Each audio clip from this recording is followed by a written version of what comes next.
Les voitures sont présentes et leurs pilotes n'attendent qu'une chose, le top départ.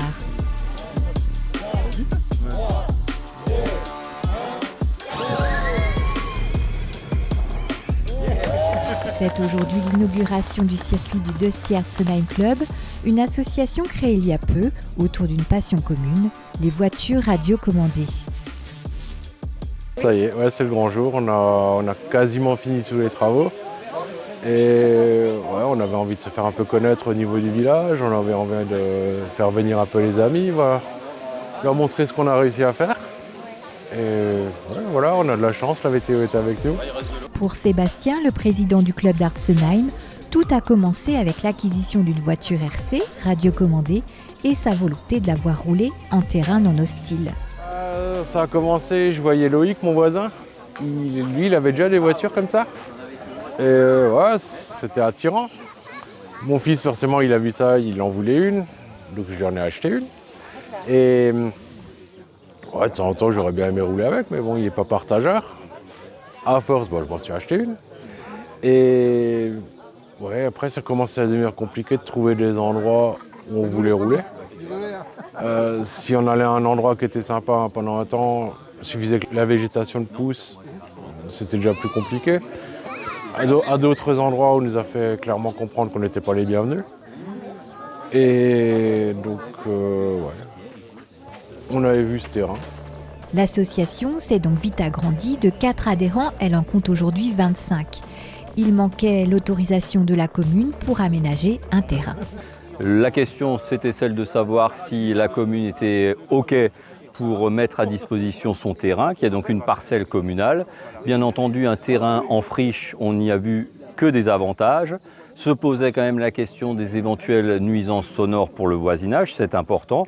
À partir du moment où les véhicules fonctionnent avec des véhicules électriques, la question a été solutionnée aussi. On a posé la question au voisinage qui, en tout cas à ce jour, ne voit pas de troubles particuliers, donc vraiment pas de difficultés particulières et surtout pas de difficultés particulières parce que les bénévoles ont su se prendre en main et faire un travail qu'il faut bien relever comme magnifique d'aménagement, etc. Ce qui donne le terrain qu'on a eu la chance de voir tout à l'heure. Un terrain qui a été pensé et réfléchi au mieux pour la pratique de ce loisir, tout en sécurité. Une certaine sécurité sur le terrain, que ça puisse convenir à tout le monde, que ce soit des enfants ou des adultes, et avoir un minimum de confort. Et on a cherché à avoir un confort de conduite et aussi de la modularité, pour que le terrain soit assez polyvalent, qu'on puisse changer régulièrement de circuit pour pas qu'on se lasse de trop.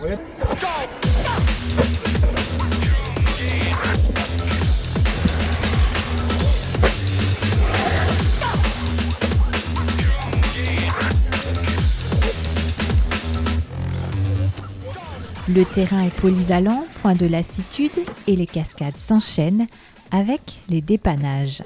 Il a roulé, donc il a dû percuter quelque chose et donc il a cassé un petit axe qui se trouve ici et qui permet la jonction entre les deux éléments. Et donc plus qu'à réparer, c'est ce qu'il nous reste à faire. Ça fait partie du modélisme et du plaisir de rouler. On ne fait pas que rouler, il y a aussi la partie mécanique qui est très importante et l'entretien des véhicules qui va avec. Il y a plusieurs points qui peuvent être délicats ou qui cassent. Ça peut être les tirants, ça peut être les petits triangles qui se trouvent ici, qui cassent pareil au niveau des axes à force de prendre des chocs. Les tiges d'amortisseur aussi qui se plient. Pareil, c'est à cause des chocs de faire des sauts avec en fonction des modèles. C'est un budget, il ne faut pas se mentir.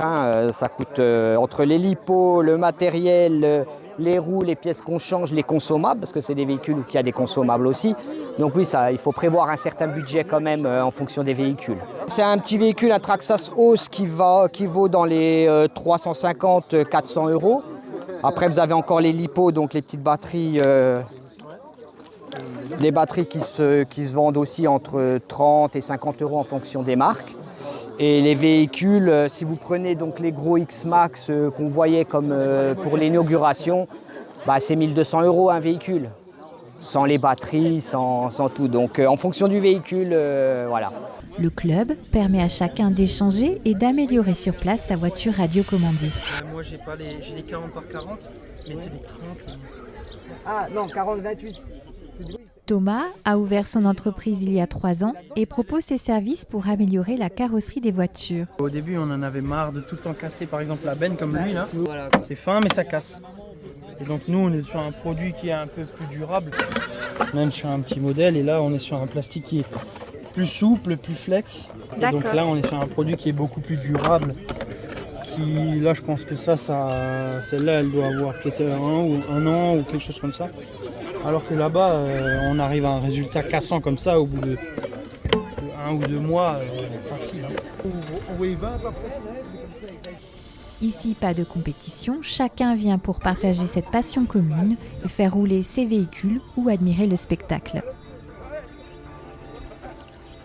Alors des courses on va pas faire parce qu'on est vraiment un pur club loisir, on roule pour s'amuser, mais il n'y a pas d'esprit de compétition, c'est vraiment, on rigole. Et, par contre ce qu'on va essayer de faire, c'est une fois par an organiser une journée porte ouverte. Ça donnera toujours à l'occasion aux gens de revenir nous voir. Comme dit, le but c'est susciter de l'intérêt. On n'a pas vocation non plus à être 200 personnes, mais qu'on soit un groupe sympa. Il existe un groupe sur Facebook sur lequel on peut nous rejoindre. Et sinon, il y a les adresses mail, il y a tout ce qu'il faut.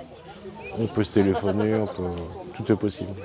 Les gens peuvent venir spontanément ici aussi, hein. Bien sûr, ils sont les bienvenus. Même si c'est que pour regarder, hein, on n'est pas sectaire.